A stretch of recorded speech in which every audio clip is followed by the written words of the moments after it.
Hello, I'm Rex and welcome to Babel Planet. I love cartoons, I love anime, and above it all, I love translation. And what do you get when you combine all three? The dubbing industry, of course. Though live action movies and TV are dubbed too, animation has been the backbone of the industry for generations. Not only are almost all Western cartoons dubbed to dozens of languages every year, but many Japanese shows are too. And nowadays, there are even fan dubs made specifically for fun, sometimes with a little liberties here and there.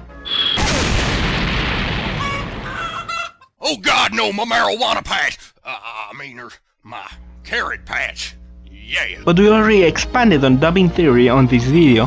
What I want to do now is introduce you to the practice. And the best tool for that is this wonderful show called Pokémon, which I'm sure everyone here loved while growing up, and I totally didn't choose because literally everyone and their mothers are talking about it right now. My favorite scene of this show was always the introduction of Team Rocket, because if you have been following so far you can tell I lean a bit towards the dark side. But beyond that, this is one of the most beautifully translated scenes in all of animation. Why, do you ask? Well, let's decipher it now in translation convention. Today we're gonna play pretend a bit, and imagine that we're going to dub it for the very first time. So we can go through all the steps a cartoon translation must have, and the first thing every translator has to do is studying their source material. So, rolling Japanese clip!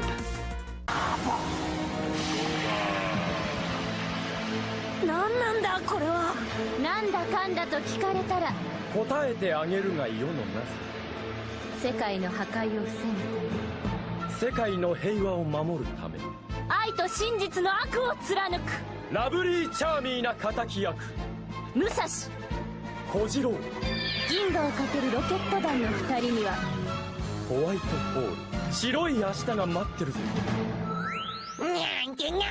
Well, what can you tell me about this scene, besides that it's the coolest thing to come out of the 90s? The first thing we're gonna consider here are the names of the characters: Musashi, Kojiro, and Niath. They might sound pretty random until you see it from the Japanese point of view. Musashi and Kojiro were named after two very famous sword masters from Japanese history, Musashi Miyamoto and Sasaki Kojiro. As translators, we need to understand these kind of cultural references. On the job, the most important thing is not to translate every word literally, but to translate their meaning instead. Jenna Midgard? Geförgenbergen, geheimes Fremdheit Mittelbachenburg. So, these characters were named after famous real people in the history of Japan, and we're dubbing this show for the United States, which means that we should honor the original intention by picking someone from American history. And this was one of the original team's most brilliant moves. They named the characters after Jesse James, an American outlaw who was known for leading a gang of criminals just like Team Rocket. Meowth became Meowth because even the best get lazy sometimes, but that's a story for another day. Now, this translation immediately presents a second problem.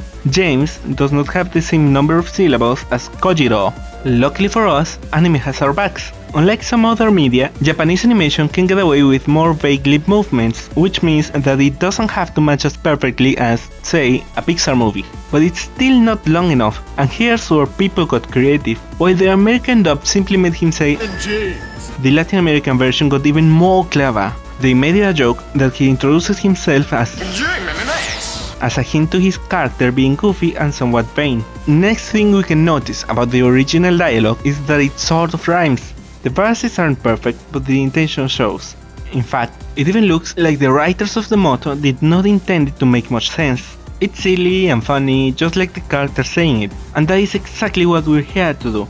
We'll make something silly and funny that doesn't make much sense, representing exactly the kind of people who would introduce themselves with a rhyming motto. So, we've cleared the intention of the dialogue, which means that now we have to figure out the best translation of it. We can take a few liberties here, but we don't want to rewrite it completely. So let's see the main points of the speech. What we do now is that we divide it into small fragments, or takes, that are translated separately. So we have these takes. Two are a joint introduction. One talks about preventing the destruction of the world, one about protecting the peace, one about love and truth being evil, one that highlights the grandeur of the speakers, two that are their names, one that shows that their team is amazing, one that shows their confidence, and a catchphrase at the end. And here we find another challenge with Kota. See, in Japan, Team Rocket is cheesy and camp. Like, they're cheesy and campy in America too, but even more so in the Japanese version, and that is because that's much more acceptable in Japanese media. For example, compare the Japanese Super Sentai with its American version, the Power Rangers. The Super Sentai do choreographies, explode in pastel smoke, and just listen to this music.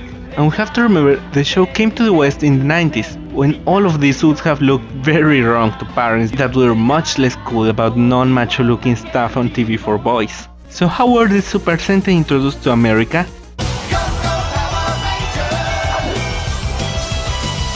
A rock theme. They made the show more aggressive and less flashy and colorful because that wouldn't fly in Western audiences. And we have to do the same here. Team Rocket can't be lovely and charming, they have to be edgy and cool. So we're gonna make them blast off at the speed of light. And now that we have done all of this, let's see our finished product. Who are they? Don't be frightened, little boy. Allow us to introduce ourselves. To protect the world from devastation. To unite all peoples within our nation. To denounce the evils of truth and love. To extend our reach to the stars above. Jesse. James. Team Rocket, blast off at the speed of light! Surrender now or prepare to fight. Meow! That's right! I hope you learned a lot today, and if you want to start working on dubbing, be it professionally or just for fun, consider all of these tips for your translation. Subscribe and follow me on Tumblr and Twitter to know when new videos come out. Next week we have The Nuance of Fluency with a crash course on the Japanese language, and next month we'll get back to Translation Convention to talk about how songs are translated. Thank you for watching, cheers to you all!